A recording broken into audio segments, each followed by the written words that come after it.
नमस्कार दोस्तों, स्वागत है आपका आज के क्यूपी लाइव न्यूज में। जी हां दोस्तों, आपको यहां पर देखने को मिलेंगी सुबह से लेकर शाम तक की तमाम बड़ी खबरें, मुख्य समाचार, ब्रेकिंग न्यूज अपडेट्स के रूप में। तो चलिए दोस्तों, जान लेते हैं आज की पहली बड़ी खबर। हंगामे के बीच वीबीजी रामजी बिल लोकसभा से पास, विपक्ष ने कागज फाड़े। शिवराज सिंह चौहान बोले, चुनावी फायदे के लिए जोड़ा था गांधी का नाम। जी हां दोस्तों, विकसित भारत गारंटी फॉर रोजगार एंड आजीविका मिशन ग्रामीण बिल यानी कि वीबीजी रामजी पर कृषि मंत्री शिवराज सिंह चौहान ने गुरुवार को लोकसभा में जवाब दिया। इस दौरान विपक्ष ने बिल के विरोध में जमकर नारेबाजी की। विपक्षी सांसद बेल में पहुंच गए और कागज फेंके। हंगामे के बीच बिल ध्वनिमत से पास हो गया। दरअसल दोस्तों, शिवराज सिंह चौहान ने कहा कि मनरेगा का नाम पहले महात्मा गांधी के नाम पर नहीं रखा गया था, वो तो पहले नरेगा थी। बाद में जब 2009 के चुनाव आए, तब चुनाव और वोट के कारण महात्मा गांधी याद आए, बापू याद आए, तब उनमें जोड़ा गया महात्मा गांधी का नाम। इससे पहले विपक्ष ने इस बिल के विरोध में संसद परिसर में मार्च निकाला। चलिए दोस्तों, जान लेते हैं अगली खबर। राज्यसभा में उठा लद्दाख आंदोलनकारियों की रिहाई का मुद्दा, संजय सिंह का सरकार पर तीखा हमला। जी हां दोस्तों, आम आदमी पार्टी के वरिष्ठ नेता और राज्यसभा सांसद संजय सिंह ने बुधवार को राज्यसभा के शून्यकाल में लद्दाख के जलवायु कार्यकर्ता सोनम वांगचुक की गिरफ्तारी और आंदोलनकारियों पर की जा रही कार्यवाही का मुद्दा जोरदार ढंग से उठाया। उन्होंने केंद्र सरकार पर संविधान, नागरिक स्वतंत्रता और लोकतांत्रिक मूल्यों को कुचलने का गंभीर आरोप लगाते हुए कहा कि शांतिपूर्ण आंदोलनकारियों पर राष्ट्रीय सुरक्षा कानून एनएसए लगाना लोकतंत्र का गला घोटने की साजिश है। संजय सिंह ने सदन में कहा कि सोनम वांगचुक कोई अपराधी नहीं, बल्कि अंतर्राष्ट्रीय स्तर पर सम्मानित शिक्षाविद और जलवायु कार्यकर्ता हैं, जिन्होंने शिक्षा, सतत विकास और हिमालय क्षेत्र के संरक्षण के लिए ऐतिहासिक काम किया है। उन्होंने कहा कि वांगचुक ने हमेशा अहिंसक और संवैधानिक तरीकों से अपनी बात रखी, लेकिन इसके बावजूद सरकार ने उनकी आवाज दबाने के लिए कठोर कानूनों का सहारा लिया। संजय सिंह ने आरोप लगाया कि सरकार अब सवाल पूछने वालों से डरने लगी है, इसलिए उन्हें जेल में डाला जा रहा है। चलिए दोस्तों, जान लेते हैं अगली खबर।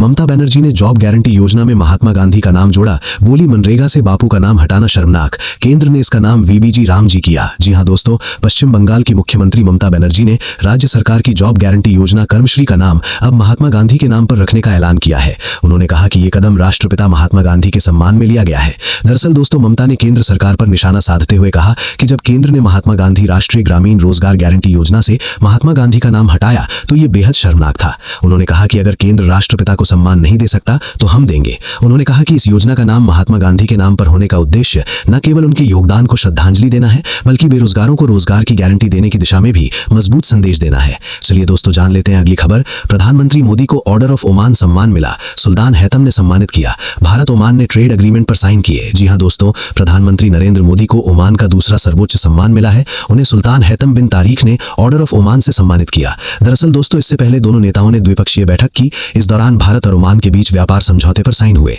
समझौते के बाद से textile, footwear, automobile, James and jewellery, renewable energy और ऑटो कंपोनेंट्स जैसे सेक्टर्स को सीधा फायदा होगा। इस पर नवंबर 2023 में बातचीत शुरू हुई थी। चलिए दोस्तों, जान लेते हैं अगली खबर। मैच रद्द होने पर शशि थरूर ने बीसीसीआई को घेरा, बोले ये मुकाबला तिरुवनंतपुरम में होना चाहिए था। अखिलेश यादव ने सरकार को जिम्मेदार बताया। जी हां दोस्तों, भारत और साउथ अफ्रीका मैच कोहरे के कारण रद्द होने के बाद कांग्रेस सांसद शशि थरूर ने बीसीसीआई को घेरा। मुकाबला 17 दिसंबर को लखनऊ के एकाना क्रिकेट स्टेडियम में होना था, लेकिन घने कोहरे की वजह से टॉस भी नहीं हो सका। वहीं दोस्तों, थरूर के अलावा उत्तर प्रदेश के पूर्व मुख्यमंत्री अखिलेश यादव ने भी सोशल मीडिया पर पोस्ट कर सरकार को घेरा। अब दोस्तों, शशि थरूर ने लखनऊ में वायु गुणवत्ता की आलोचना की है और ऐसी परिस्थिति में इंटरनेशनल मुकाबले की मेजबानी सौंपने के फैसले पर सवाल उठाए हैं। उन्होंने एक्स पर लिखा कि क्रिकेट फैन लखनऊ में India versus south Africa match शुरू होने का व्यर्थ ही इंतजार कर रहे थे। उत्तर भारत के अधिकांश शहरों में घने कोहरे और 411 AQI के कारण विजिबिलिटी इतनी खराब है कि क्रिकेट मैच संभव नहीं है। चलिए दोस्तों, जान लेते हैं अगली खबर। सुप्रीम कोर्ट बोला, रिटायरमेंट से पहले जजों का ताबड़तोड़ फैसले सुनाना दुर्भाग्यपूर्ण है। ऐसा लगता है कि जज लास्ट ओवर में मार रहे हैं। जी हां दोस्तों, सुप्रीम कोर्ट ने बुधवार को न्यायपालिका में भ्रष्ट आचरण को लेकर अप्रत्यक्ष रूप से अहम टिप्पणी की। कोर्ट ने भ्रष्टाचार का जिक्र किए बिना कहा कि रिटायरमेंट से ठीक पहले जजों का बाहरी कारणों से प्रभावित होकर ताबड़तोड़ फैसला सुनाना दुर्भाग्यपूर्ण है। भारत के चीफ जस्टिस सूर्यकांत, जस्टिस जय माल्या बागची और जस्टिस विपुल एम पंचोली की बेंच ने कहा कि कुछ जजों में रिटायरमेंट के चंद दिनों पहले बहुत ज्यादा आदेश पारित करने की प्रवृत्ति बढ़ रही है। वे आदेश ऐसे सुनाते हैं जैसे मैच के अंतिम ओवर में मार रहे हों। चलिए दोस्तों, जान लेते हैं अगली खबर। दिल्ली में सख्ती, जगह जगह गाड़ियों की चेकिंग, सिर्फ BS6 इंजन गाड़ियों की एंट्री, पोल्यूशन सर्टिफिकेट के बिना पेट्रोल डीजल नहीं दिया जा रहा। जी हां दोस्तों, दिल्ली में प्रदूषण से निपटने के लिए गुरुवार रात 12 बजे से ग्रेडेड रिस्पॉन्स एक्शन प्लान यानी कि GRAP का चौथा फेज लागू हो गया है। इसके तहत कई सख्त नियम लगाए गए हैं। दिल्ली में आज से सिर्फ BS6 इंजन वाली गाड़ियों को ही एंट्री मिल रही है। इससे कम मानक वाले दिल्ली के बाहर की गाड़ियों को शहर शहर में आने नहीं दिया जा रहा। इस फैसले से दिल्ली में बाहर से रोजाना आने जाने वाली 12 लाख गाड़ियों पर असर पड़ेगा। नोएडा से 4 लाख से ज्यादा, गुरुग्राम से 2 लाख और गाजियाबाद से 5.5 लाख वाहनों को दिल्ली में आने से बैन कर दिया गया है। वहीं दोस्तों दिल्ली में नो पीयूसी नो फ्यूल नियम भी लागू हो गया है। दरअसल दोस्तों पोल्यूशन अंडर कंट्रोल यानी कि पीयूसी सर्टिफिकेट के बिना गाड़ियों को पेट्रोल, डीजल या फिर सीएनजी नहीं दिया जा रहा है। वैसे दोस्तों सरकार को आपके अनुसार प्रदूषण को कम करने के लिए क्या कदम उठाए जाने चाहिए, कमेंट बॉक्स में अपनी राय जरूर दीजिए। चलिए आगे बढ़ते हैं। ये पूरी तरह दिल्ली का प्रदूषण है, पंजाब की पराली का नहीं। वायु प्रदूषण पर अरविंद केजरीवाल ने रेखा सरकार को घेरा। जी हां दोस्तों, दिल्ली के वायु प्रदूषण पर आम आदमी पार्टी के संवयक एवं पूर्व मुख्यमंत्री अरविंद केजरीवाल ने प्रतिक्रिया दी है। भारतीय जनता पार्टी भाजपा की रेखा गुप्ता सरकार को घेरते हुए केजरीवाल ने गुरुवार को कहा कि दिल्ली में प्रदूषण केवल दिल्ली का ही है। केजरीवाल ने कहा कि अभी तक कहा जाता था कि पंजाब की पराली के चलते दिल्ली में प्रदूषण होता है, लेकिन पूरे पंजाब में AQI का स्तर 70 से 100 के बीच बना हुआ है। पंजाब में कोई पराली वराली नहीं जल रही है, इसलिए दिल्ली का प्रदूषण सिर्फ दिल्ली का ही है। चलिए दोस्तों जान लेते हैं अगली खबर। शिवराज सिंह चौहान ने नेहरू, इंदिरा, राजीव नाम वाली 415 योजनाएं गिनवाई। लोकसभा में भाजपा सांसद बोले गाय दूध नहीं दे रही तो जय श्री राम कहो। जी हां दोस्तों, भारत गारंटी फॉर रोजगार एंड आजीविका मिशन ग्रामीण बिल यानी कि VBG रामजी बिल पर लोकसभा में बुधवार और गुरुवार को 14 घंटे बहस हुई। 50 से ज्यादा सांसदों ने अपनी बात रखी। नए बिल में महात्मा गांधी का नाम हटने पर शिवराज सिंह चौहान ने एक-एक कर उन पर 415 योजनाओं के नाम गिनाए जो नेहरू, इंदिरा और राजीव गांधी पर है। उत्तराखंड के भाजपा सांसद ने तो अजीबोगरीब बयान भी दिया। उन्होंने कहा कि लड़की की शादी न हो रही हो, नौकरी न लग रही हो, जय श्री राम जी बोलिए। चलिए दोस्तों जान लेते हैं अगली खबर। राजस्थान के 5 शहरों में तापमान 5 डिग्री से नीचे आया। यूपी में 30 जिलों में घना कोहरा, कई फ्लाइट्स और ट्रेनें लेट। हेमकुंड में -20 डिग्री पहुंचा तापमान। जी हां दोस्तों, राजस्थान में कड़ाके की सर्दी पड़ रही है। फतेहपुर, डूंगरपुर, लुनकरसर और नागौर में बुधवार को न्यूनतम तापमान 5 डिग्री सेल्सियस से नीचे चला गया। वहीं दोस्तों नागौर में सबसे कम 3.7 डिग्री तापमान रहा। उत्तर प्रदेश के 30 जिलों में गुरुवार सुबह कोहरे की मोटी परत छाई रही। प्रयागराज, वाराणसी, गोरखपुर, अमेठी, अयोध्या सहित कई जिलों में विजिबिलिटी 0 या फिर अधिकतम 10 मीटर रही है। सड़कों पर वाहन चालकों को सामने कुछ भी नहीं दिख रहा था। वहीं दोस्तों यूपी में घने कोहरे के कारण 7 फ्लाइट्स भी लेट हो गईं।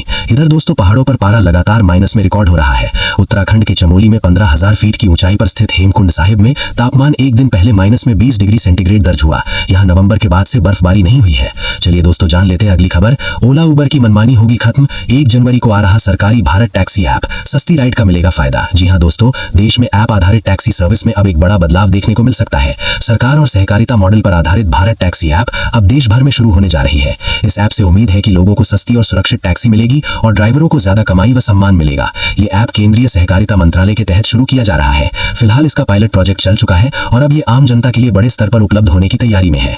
चलिए दोस्तों जान लेते हैं अगली खबर। हम लोग जहां जाते हैं घुल मिल जाते हैं। ओमान में प्रधानमंत्री मोदी ने भारतीय समुदाय के लोगों को संबोधित किया। दरअसल दोस्तों प्रधानमंत्री मोदी इस वक्त 3 देशों के दौरे पर हैं। पीएम मोदी कुल 4 दिनों में 3 देशों की यात्रा कर रहे हैं। वो जॉर्डन और इथियोपिया के बाद आज ओमान पहुंचे। गुरुवार को ओमान की राजधानी मस्कट में आयोजित सामुदायिक कार्यक्रम में भारतीय प्रवासी समुदाय से प्रधानमंत्री मोदी ने बात की। प्रधानमंत्री मोदी ने कहा कि भारत और ओमान का रिश्ता बेहद खास है। दोनों देश एक पक्के दोस्त हैं। भारतीय जहां जाते हैं घुल मिल जाते हैं। प्रधानमंत्री ने कहा कि आज हम एक परिवार की तरह इकट्ठा हुए हैं। भारत में विविधता है जो हमारी संस्कृति का मजबूत आधार है। हमारे लिए हर दिन एक नया रंग लेकर आता है, हर मौसम एक नया उत्सव बन जाता है, हर परंपरा एक नई सोच के साथ आती है। यही कारण है कि हम भारतीय कहीं भी जाएं, कहीं भी रहें, हम विविधता का सम्मान करते हैं। हम वहां की संस्कृति और वहां के नियम कायदों के साथ घुल मिल जाते हैं। ओमान में आज मैं यही होते देख रहा हूं। चलिए दोस्तों जान लेते हैं अगली खबर। ग्लोबल इन्वेस्टमेंट फर्म एल कैटरटन ने हल्दीराम में निवेश किया। स्ट्रेटेजिक पार्टनरशिप से भारत में ग्रोथ और दुनिया भर में व्यापार बढ़ाने में मदद मिलेगी। जी हां दोस्तों, अमेरिकी इन्वेस्टमेंट फर्म एल कैटरटन ने भारत की पैकेज्ड फूड कंपनी हल्दीराम में स्ट्रेटेजिक पार्टनरशिप के तहत निवेश किया है।